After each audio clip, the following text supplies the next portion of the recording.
রাষ্ট্রপতি নির্বাচনের দায়িত্ব প্রধানমন্ত্রীকে দিল বিএনপির স্থায়ী কমিটি, জানিয়েছেন মির্জা ফখরুল ইসলাম আলমগীর। ২৪ আগস্ট সরকার পতনের দাবি ছড়িয়ে পড়ে সারা দেশে। আন্দোলন দমাতে আইনশৃঙ্খলা বাহিনীর মারণাস্ত্রে মৃতের সংখ্যা হাজার ছুঁয়ে যায়। দ্রুত একটি চুক্তিতে পৌঁছানোর লক্ষ্যে ইরানের বিরুদ্ধে হামলা বাতিলের ঘোষণা ট্রাম্পের।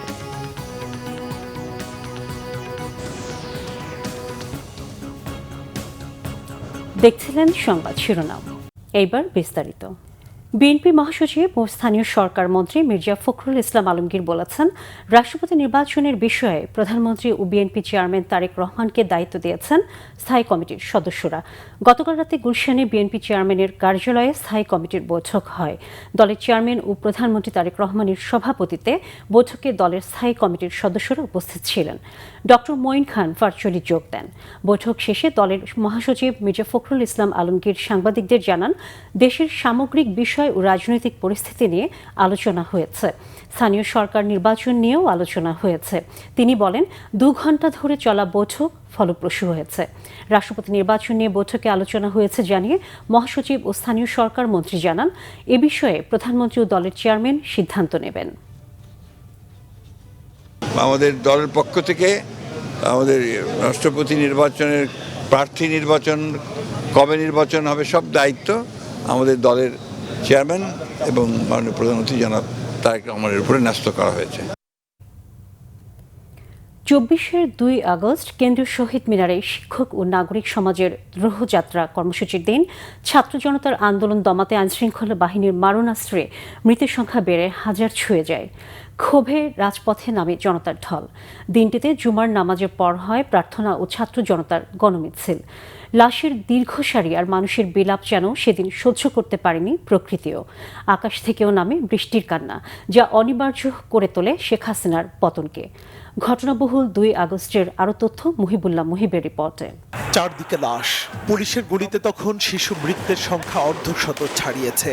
লাল সবুজের পতাকায় ঢাকা কফিনে শিক্ষার্থীদের লাশ নিয়ে দ্রোহের মিছিল দীর্ঘ থেকে দীর্ঘতর হতে থাকে প্রতিনিয়ত। মসনদে তখন চির ধরলেও ক্ষমতায় টিকে থাকার নেশায় শেখ হাসিনা হয়ে ওঠে আরও রক্তপিপাসু। জুলাই জুড়ে চলা নির্মমতা আগস্টে এসে হয় আরও তীব্র। গণগ্রেফতারে জেলবন্দি তখন প্রায় ১৫,০০০ মানুষ। জেল জুলুম এমনকি মৃত্যুকেও পরোয়া না করে ২ আগস্ট রাজধানীতে হাজারো মানুষের দ্রোহযাত্রা। বৃষ্টি মাথায় নিয়ে প্রেস ক্লাব থেকে শুরু হওয়া এই দ্রোহযাত্রা শেষ হয় শহীদ মিনারে। স্লোগানে স্লোগানে জানিয়ে দেয়া হয় জয় নিয়ে ঘরে ফেরার বার্তা। শনিবার গণমিছিলের পর রবিবার থেকে সর্বাত্মক অসহযোগ আন্দোলনের ডাক দেয় বৈষম্য বিরোধী ছাত্র আন্দোলন।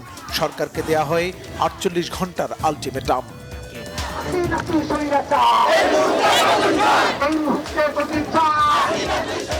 শিক্ষার্থী ও সাধারণ নাগরিকদের হত্যার দায় নিয়ে সরকারকে পদত্যাগের আহ্বান জানান বিশিষ্টজন ও শিল্পী সমাজের প্রতিনিধিরাও। রাজধানীর বিভিন্ন জায়গায় হয় প্রতিবাদ সমাবেশ ও মানববন্ধন।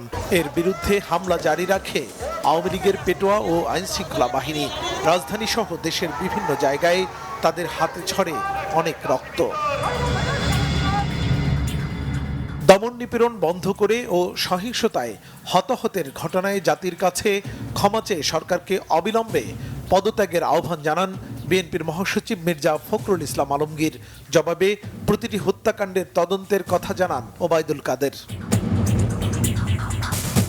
এদিন ৭ ঘন্টার জন্য আবারও ফেসবুক বন্ধ করে দেয়া হয়। প্রায় ৩২ ঘন্টারও বেশি সময় অনশনের পরে ৬ সমন্বয়ককে মুক্তির চূড়ান্ত সিদ্ধান্ত নিলে অনশন ভাঙে ৬ ছাত্র সমন্বয়ক। ডিবি হেফাজত থেকে মুক্তি পেয়ে তারা জানান, ডিবি প্রধান হারুন অস্ত্রের মুখে বিবৃতি দিতে বাধ্য করে তাদের। সাফ জানিয়ে দেন, বৈষম্য বিরোধী ছাত্র আন্দোলনের কোনো সিদ্ধান্ত ডিবি অফিস থেকে আসতে পারে না। হামলার পাশাপাশি ১ মাসেরও বেশি সময় ধরে চলে মিথ্যা মামলার নামে হয়রানি ও বাণিজ্য। এদিন গ্রেফতার ৭৮ এইচএসসি পরীক্ষার্থী সারা দেশের বিভিন্ন আদালত থেকে জামিন পান। জুলাই আন্দোলনে অন্তত ৩২ শিশু হত্যার ঘটনায় উদ্বেগ জানায় ইউনিসেফ। শিশুরা যেন আবার স্কুলে ফিরতে পারে তা নিশ্চিতের আহ্বান জানায় সংস্থাটি। বাংলাদেশের চলমান পরিস্থিতি নিয়ে আন্তর্জাতিক উদ্যোগ নিতে মার্কিন পররাষ্ট্রমন্ত্রী অ্যান্টনি ব্লিংকেনকে চিঠি লেখেন দেশটির 22 আইন প্রণেতা। বাংলাদেশের গণতন্ত্র ও মানবাধিকার নিয়ে চরম উদ্বেগ প্রকাশ করা হয় চিঠিতে।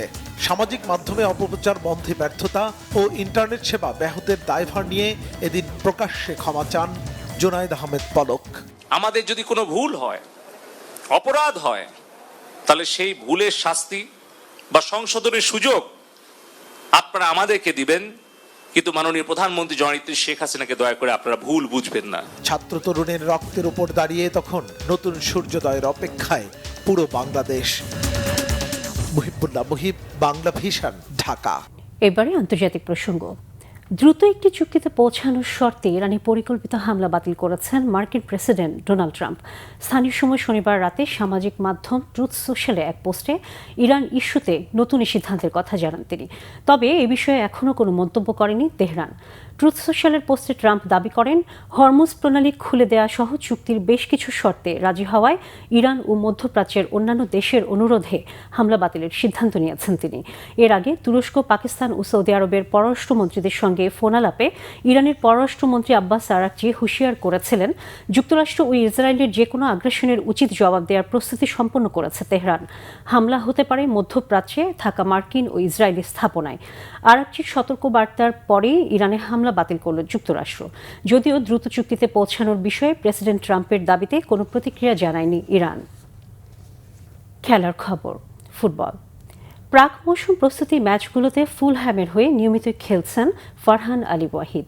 ইংলিশ প্রিমিয়ার লিগের দলটির হয়ে বাংলাদেশি বংশোদ্ভূত এই তরুণ উইঙ্গার শনিবার খেললেন টানা তৃতীয় প্রস্তুতি ম্যাচ। পর্তুগিজ ক্লাব ফরেস্টের বিপক্ষে প্রস্তুতি ম্যাচটি 2-1 গোলে জিতেছে ফুলহ্যাম।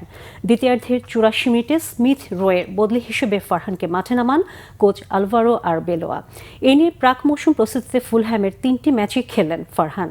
19 বছরের এই উইঙ্গার মূল দলের হয়ে প্রথমবার খেলতে নামেন ইংলিশ চ্যাম্পিয়নশিপের দল নরউইচ সিটির বিপক্ষে 2-0 গোলে হেরে যাওয়া ম্যাচে। সেদিন 46 মিনিটে বদলি নেমেছিলেন ফারহান। এরপর সৌদি ক্লাব আল আহলির বিপক্ষে 1-1 ড্র ম্যাচে তাকে 69 মিনিটে বদলি নামানো হয়। মূল দলের প্রস্তুতি ম্যাচে নিয়মিত খেলার সুবাদে প্রতিযোগিতামূলক ম্যাচেও ফুলহ্যামের জার্সিতে ফারহানের খেলার সম্ভাবনা জোরালো হচ্ছে। তাকে লাল সবুজের জার্সিতে সেপ্টেম্বরে আন্তর্জাতিক উইন্ডোতে খেলানোর প্রক্রিয়া চালাচ্ছে বাংলাদেশ ফুটবল ফেডারেশন।